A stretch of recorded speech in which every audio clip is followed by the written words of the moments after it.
that we have had problems facing the Office of the Attorney General. He is not able to retain staff, qualified technical staff, especially State Council.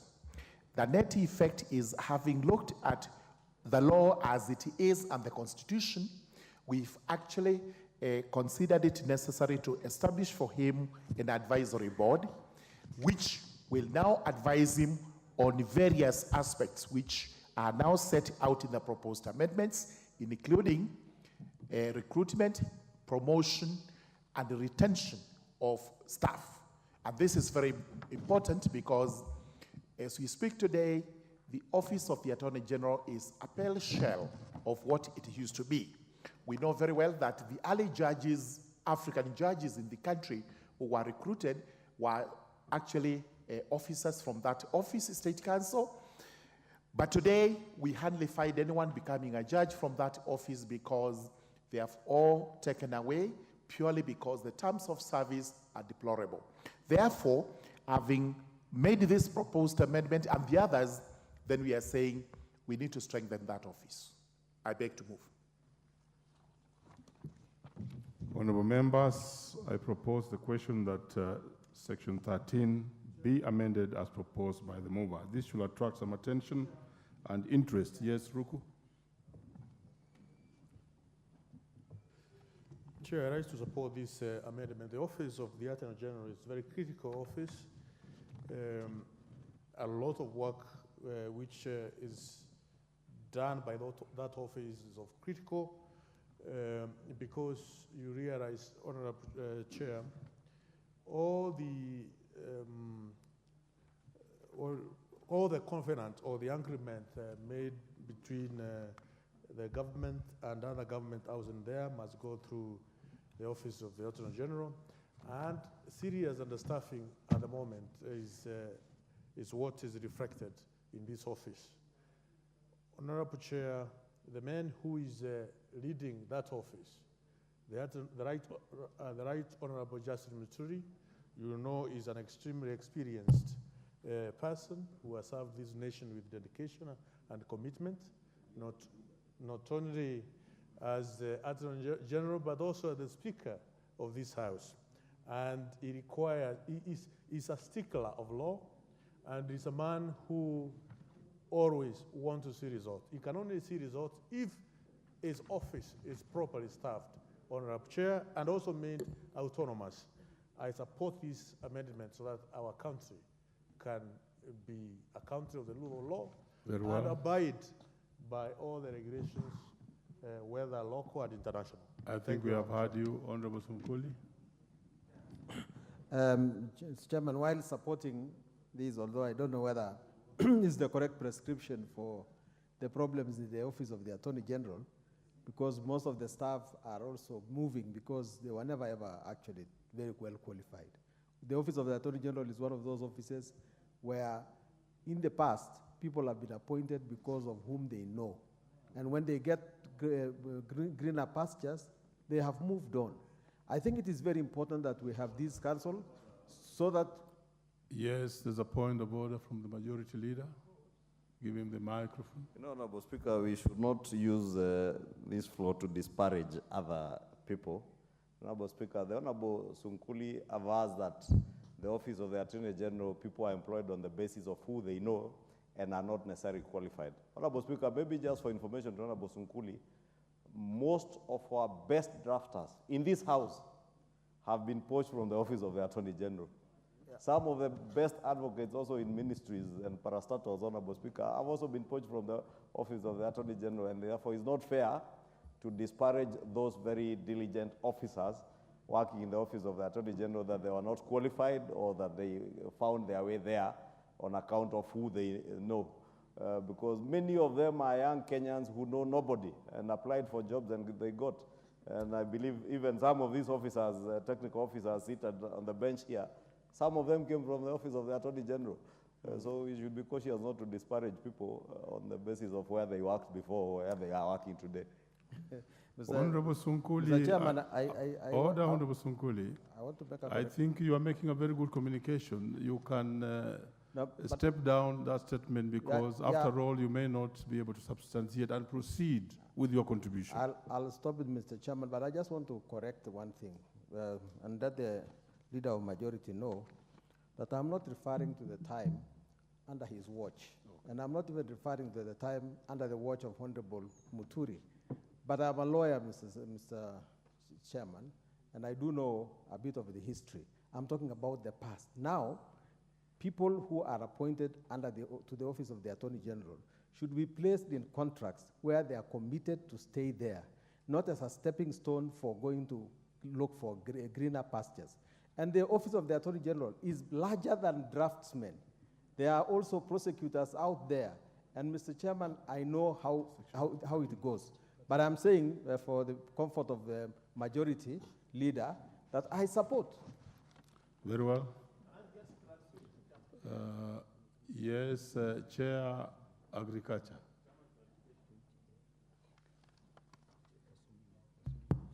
Thank you, Chair. Chair, this amendment is key because it emphasizes on the autonomy of the Office of the Attorney General.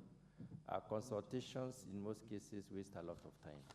And that is why I think it is important to specifically, adopt this amendment. Finally, let me hear from the Vice Chair. Thank you, Mr. Speaker. I think as a way of background, it's important to understand where we are coming from. The Office of the Attorney General, before the new constitution, in the old constitution, was the office that was dealing with both civil and criminal matters. After the new constitution came in 2010, the office was divided so that the Office of the Attorney General deals with civil matters and advisory services to government, and the criminal aspects, we created another office called the Office of the Director of Public Prosecution. As members debate, one of the justifications for creating the advisory board so that the Office of the Attorney General gains autonomy in terms of management of its own staff is also benchmarked on the practice at the Office of the Director of Public Prosecutions. And under the ODPP Act, the DPP, which is a baby of the state law office where the Attorney General is the head, has an advisory board that advises on matters, recruitment, and matters of staff. Number two, through public participation as a committee, we were also able to know that the Office of the Attorney General has an approved establishment of about 1,500 members of staff. However, because the recruitment is done elsewhere at the Public Service Commission, they have only been able to fill a third, and therefore, as members would ascertain, while we have a prosecutor basically in every court in this country, there are counties, many of them, over 30, that do not have a representative of the state law office. And therefore, at the county level, government functionaries have not been able to get advice, and government has not been able to be represented in civil matters. Very well. And therefore, the justification for the creation of the advisory board, so that the peculiarity of the Office of the Attorney General in terms of management of its own staff is justified. A short comment. No, we have had enough of this. But because of Makalimulu, what's this clarification? It's very important, Mr. Chairman. I agree Yes, with all the proceed explanation. with the important I agree matter. with all the explanation. Yeah. But we are saying delete Public Service Commission. We are not saying delete and replace with the advisory board. Where is this board captured in this law? Chair. Thank you very much. Honorable Chair, I think I need to retake this again. What we are proposing to do under the Office of the Attorney General is actually to delete the proposed amendments, all of them, as shown on the bill, and substitute, therefore, the following new proposed amendments in the proper chronological order and as shown on the order paper. Then what we are supposed to do is amend sections 2, sections 9.2, 9.5D, 13. We will have to insert a new section 20A, 20B, 20C, 20D, 20 8A, 33A, up to fair. And the justification is exactly what I have given. It is what we have debated on, that in entire of these proposed amendments, we have to strengthen the office of the Honorable Attorney General so that it is able to recruit, promote, and retain its staff. The arguments are exactly what we Chair. have advanced. Yeah, So I beg to Honorable move. Makali is satisfied, and please refer to the order paper. Are you okay, Honorable Makali? I can then proceed and put the question. Yeah. And Honorable Wundo, we also refer to the order paper. Let me put the question that section 13 be amended as proposed by the mover. Will as many as without opinion say aye? Aye. Will as many as with contrary opinion say nay? The ayes have it. I now put the question that provisions relating to the Attorney General Act 2012, number 49 of 2012, as amended be part of the bill. Will as many as without opinion say aye? Aye. Will as many as with contrary opinion say nay? The ayes have it. Provisions relating to the Civil Aviation Act 2013, number 21 of 2013.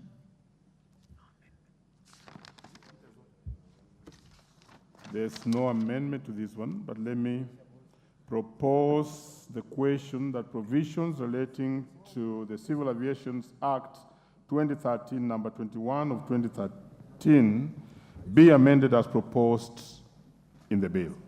Section 2.1. I propose the question that section 2.1 be amended as proposed in the bill.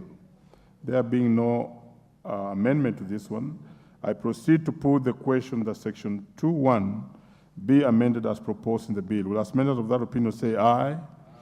Will as many as of contrary opinion say nay? The ayes have it. Section 34. I propose the question that, no, this one has an amendment, and therefore I call upon the mover. Is the mover? Clive Kasairo is not in the house. We are where? No, okay, forget about that. Which section are we in? Yes, the proposed amendment was to be by the Honorable Member for Kitutu, Masaba, Honorable Clive Kasairo.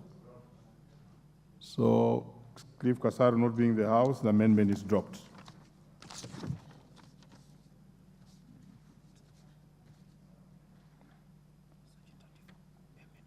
I put the question, therefore, that section 34 be amended as proposed in the bill. Will as many as without opinion say aye? Aye.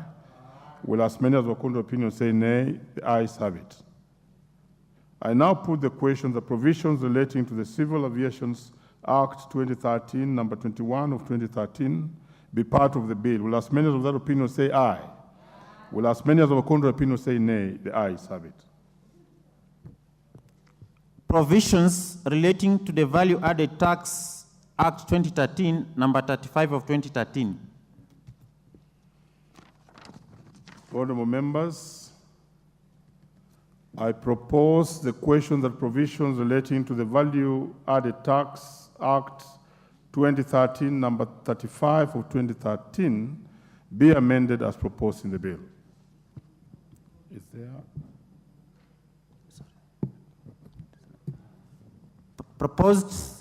New proposed amendment to Section A of Part 1 of the first schedule.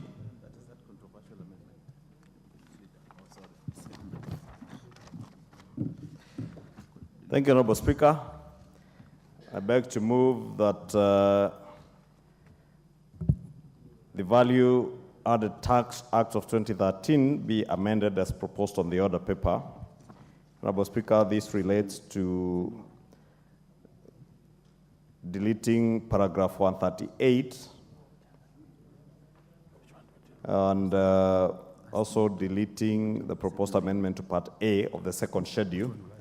And the proposed amendments to delete paragraph 38 is on the supply of denatured ethanol. And Honorable Speaker, it's important that to mention denatured ethanol has nothing to do with the manufacture of alcohol.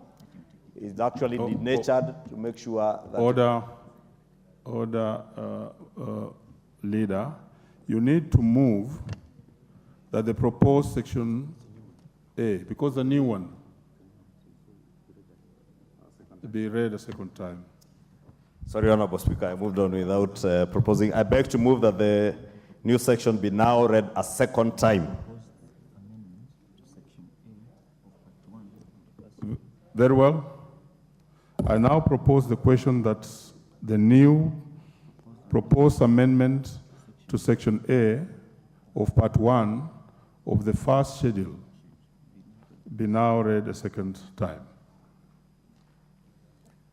Mover. Honorable Speaker, now, Honorable Chair, now I may say that I was speaking about denatured ethanol, Honorable Speaker, and clarifying, because I did hear many members during the second reading get worried that this has anything to do with the manufacture of alcohol. And indeed, denatured ethanol is denatured so that it is not fit for human consumption.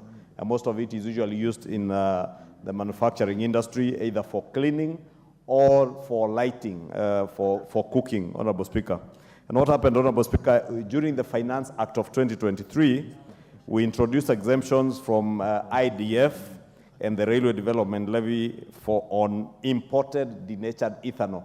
And therefore, it has become very easy for people to import denatured ethanol from our neighboring countries, largely disadvantaging our local sugar industry that through the use of molasses are the producers of ethanol.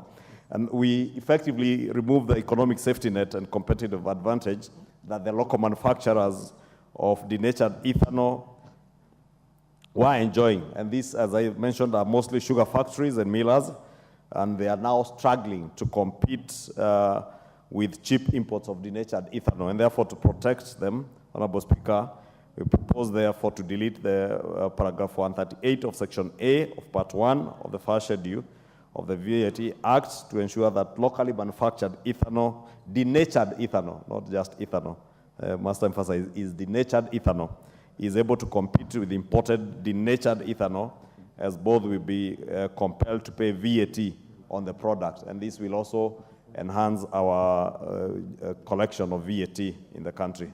I beg to move. Very well. Give me the mic.